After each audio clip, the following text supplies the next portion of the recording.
é a sua avaliação, você que é economista, o que dá para imaginar que vai ser do comércio global depois desse tarifaço de Donald Trump e também de reações que a gente já começa a ver, como essa, por exemplo, anunciada hoje pela China? Eu acho que a gente está no momento, primeiro, de tentar entender para onde vai tudo isso, né? Como é que vão ser as reações? A China reagiu, os Estados Unidos fez o que fez, outros países estão reagindo, todo mundo tentando entender o que está acontecendo. Mas eu acho que tem que dar um passo atrás para discutir por que ele fez tudo isso, né? E o que ele fez, os Estados Unidos já vinha, de certa forma, fazendo, que é tentar trazer a indústria de volta para os Estados Unidos, né? Tentar trazer a capacidade produtiva para os Estados Unidos, a capacidade de desenvolvimento produtivo para os Estados Unidos. O Biden fez uma série de medidas, tinha feito uma série de medidas, tinha colocado subiu algumas tarifas, por exemplo, para carros elétricos. Então, o que tem é uma discussão geopolítica muito forte sendo colocada sobre o papel da indústria, a volta do papel da indústria como um ator central, né, do desenvolvimento, né, e da disputa geopolítica no mundo. Não só da indústria, mas do desenvolvimento de tecnologias. Toda uma discussão sobre para onde vai, né, a indústria, como ela vai ser produzida, o que vai ser desenvolvido e quem vai dominar essa tecnologia. Então, é uma disputa muito forte ligada à indústria, a indústria no centro da agenda global como uma estratégia. Os Estados Unidos, tradicionalmente, é um país que faz política industrial, talvez de forma mais escondida, né? Mas ele fez historicamente, né? E começou a fazer de forma muito explícita nos últimos anos.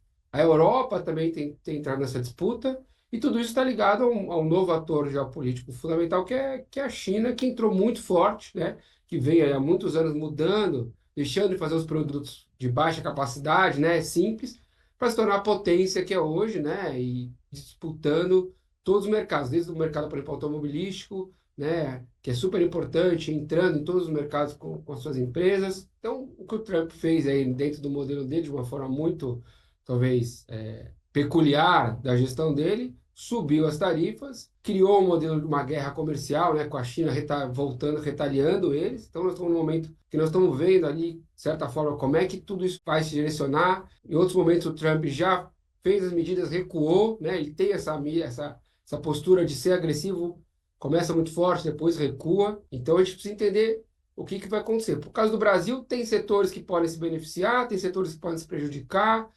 O que isso vai significar, por exemplo, se a China não conseguir entrar no mercado americano, ela vai ter que escoar esses produtos para algum lugar. Para onde ela vai, né? O Brasil é um possível local de receber esses produtos. Como a nossa indústria vai reagir a isso? Então, nós estamos aqui tentando entender o que vai acontecer, qual vai ser a equação de tudo isso. Acho que todo o mundo inteiro está reagindo, tentando entender o que vai acontecer. Espaços vão aparecer e o Brasil precisa entender esses espaços. Vou dar um exemplo, por exemplo, semicondutores, né? A partir do momento que os Estados Unidos fecham a porta para a China, como é que ele vai fazer com a agenda de semicondutores? Na gestão Biden, por exemplo, quando eles estavam fazendo a política de semicondutores, eles falavam que a parte de encapsulamento, que é a parte final da produção de semicondutores, não iam fazer lá dentro. Bom, isso é uma oportunidade para o Brasil. Então, pode ser, por exemplo, que a gente, dentro da cadeia global de semicondutores, ganhe força na agenda de semicondutores em encapsulamento, com a parte de complexidade tecnológica. O Brasil está razoavelmente perto dos Estados Unidos e tem algumas empresas. O setor, por exemplo, de calçados teve um olhar favorável. O setor de máquinas e equipamentos já ficou um pouco mais preocupado, o setor siderúrgico. Então, a indústria é muito diversa, né, e muito várias complexidades. Então, nós vamos ter que entender como é que vai ser isso, como é que o Brasil vai se portar diante desse cenário e como vai ser a relação com os outros países, porque não é só os Estados Unidos, né?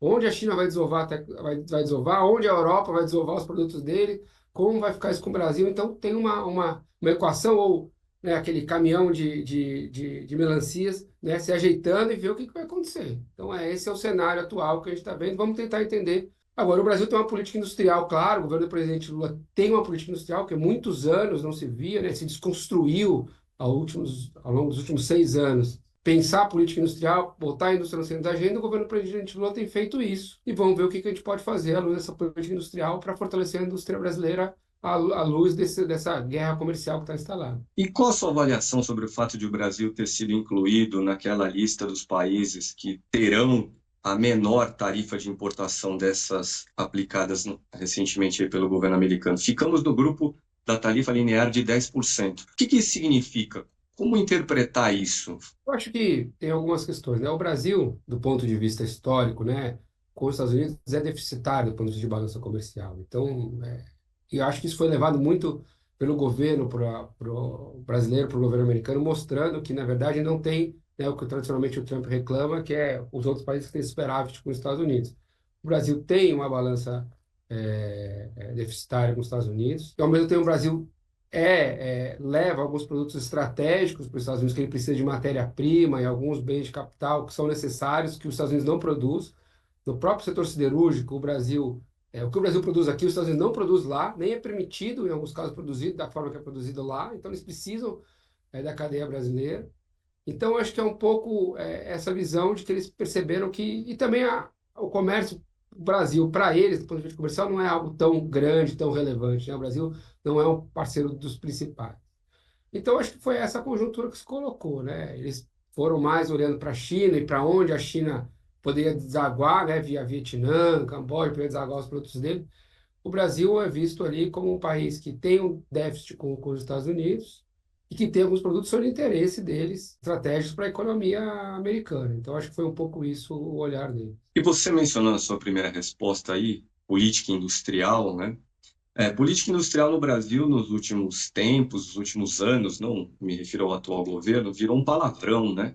O chamado mercado financeiro e o noticiário em geral não costumam retratar ou interpretar a política industrial como algo positivo. O governo Lula tem, você mencionou também, o programa Nova Indústria Brasil, que é um grande guarda-chuva de política industrial.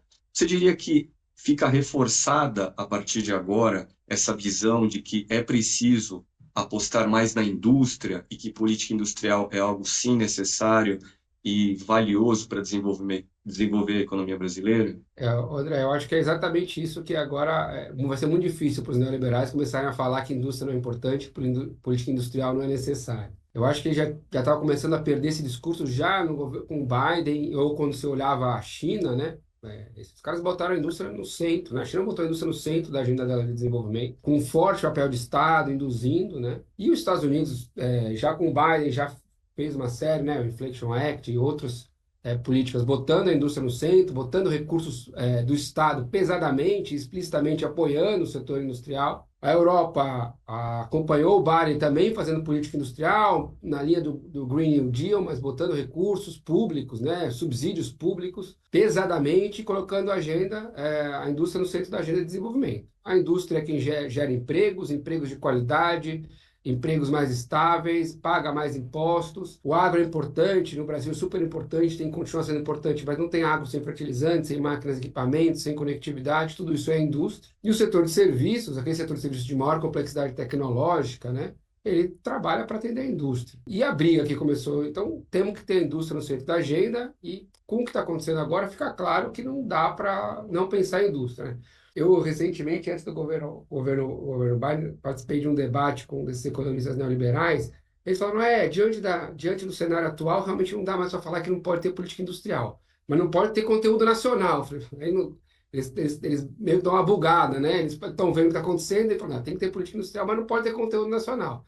Que é exatamente o que todo mundo está fazendo e que o Trump está explicitando. Ele fala, quero que produza aqui, quero que faça aqui, quero que você quer investir, tem que investir aqui nos Estados Unidos, tem que ser produzido aqui, tem que ser desenvolvido aqui, porque aqui que vai gerar empregos. Então, tá claro isso, né? A política industrial é o centro da agenda, é o centro da disputa. É a indústria, é quem vai ganhar a guerra da inteligência artificial, quem vai ganhar a guerra do 5G, quem vai ganhar a guerra da energia renovável, porque querendo ou não, mesmo com o Trump saindo dessa agenda, ela está dada. Eu acabei de voltar do Japão, o Japão continua apostando nessa agenda, ela vai vir e vai ficar. Então, tem ali uma disputa muito forte por tudo isso, por o que a indústria puxa e o que ela significa para um país, para o desenvolvimento do país, para a geração de empregos e de renda, né? Então, é fundamental.